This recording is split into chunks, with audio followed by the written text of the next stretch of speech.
So I thought I would throw an update video out to explain a little bit more about this. I had so much interest in it. I've been trying to make them and really produce them, which has created a lot more challenges than I thought. I went through quite a few different filaments to get what I wanted if I was going to produce them and actually sell them to people, rather than just one or two for myself.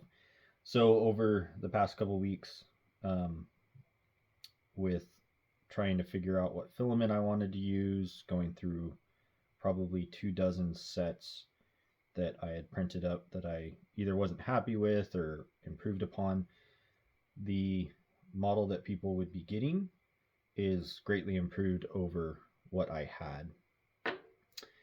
First, I was going to just go over some of the math when it comes to the filters.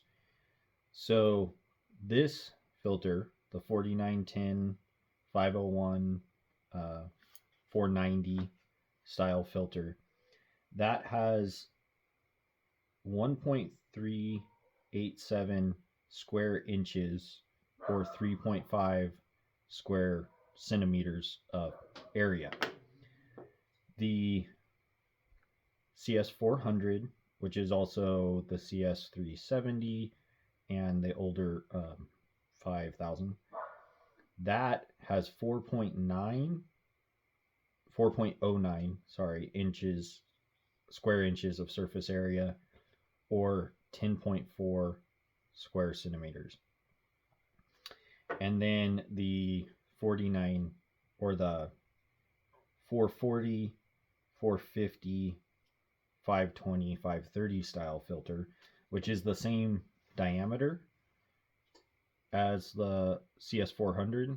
It's just a little bit taller. That one, on average, this is a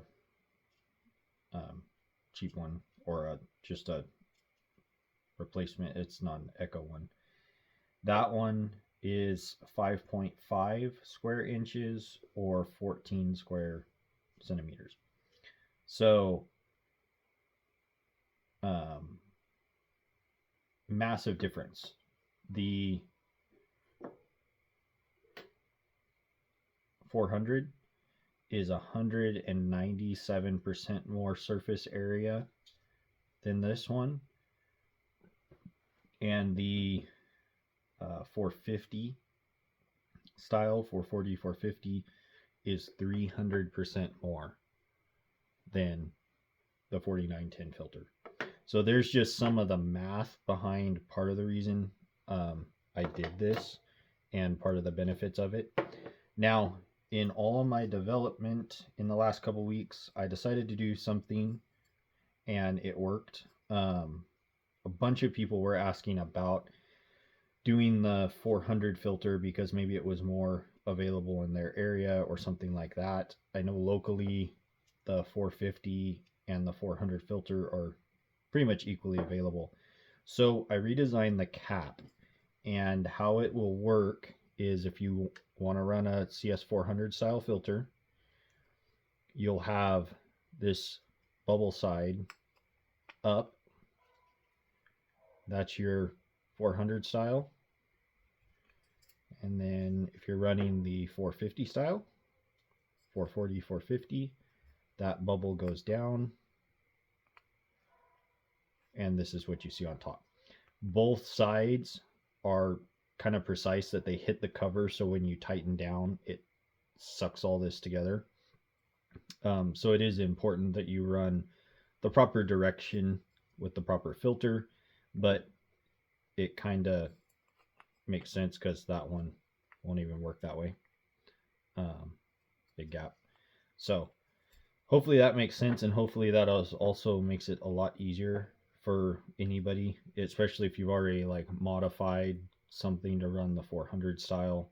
You can still use the filters you got or whatever is locally available. Keep in mind, these are 3D printed parts that I'm doing myself. So I've got them pretty dialed. I'll try to bring this in closer. Hopefully it will zoom in. There we go. So I've got it pretty dialed. I'm pretty happy with most of it. The 3D printing has a give and take in it. So this is the bottom surface when it gets printed, and this surface.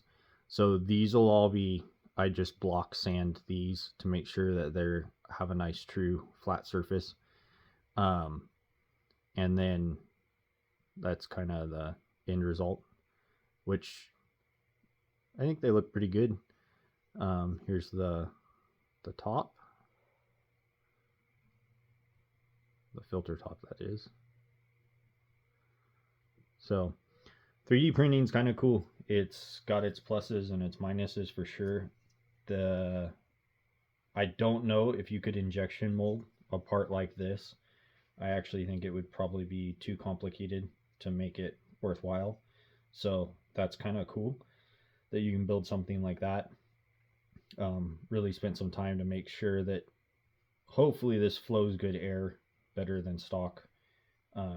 I've done some cookie cuts, and in pretty much every cut it was equal to a super clean stock filter or better, just depending on how much you loaded the saw. This setup seems to be a lot better when you actually load the saw up. It doesn't, I don't think, really free rev it at all anymore. And if you just kind of let the saw drop through, the cuts seem, this is a little bit faster, but I think it's pretty negligible, honestly. And then here's kind of the final wedge design. See if it'll focus or not. So I added a lot of webbing in here to kind of strengthen this piece. And then this, of course, is just to really hold this in place when it is, if you take the cover on or off. The only reason you would ever really actually need to remove this is if you wanted to flip your cold and warm injection, but it's just one screw and it'll pop off. So hopefully that answers a lot of questions. Hopefully the people who have got some coming are excited for them. I'm pretty happy. I've put a ton of work into them. So hopefully they perform as well for everybody else as they have so far for me. And I will probably post another small video of just an install. It's obviously super easy. Anybody can do it. Just with the amount of times I've taken this on and off, I've found a couple of tricks that do make it slightly easier to do. And again, remember, like, they fit up pretty nice, but they're not perfect, obviously. It's the best I could possibly do, so hopefully everybody likes it. I bought a few of these covers playing around, and these aren't even super consistent, especially on the edge, probably depending on how they're stored, how long, you know, what batch they come out of. So but they fit pretty good. There's little burrs on some of the plastic stuff. It is what it is. You can clean it up or sand it a little bit. The only downside is I have noticed that sanding this particular material, which is a hybrid nylon carbon fiber, is what ultimately gave me the best results and is flexible but really strong. It tends to have that more whitish opaque when you sand it, and I'm sure you could polish it and make it like really nice, but just something to be aware of.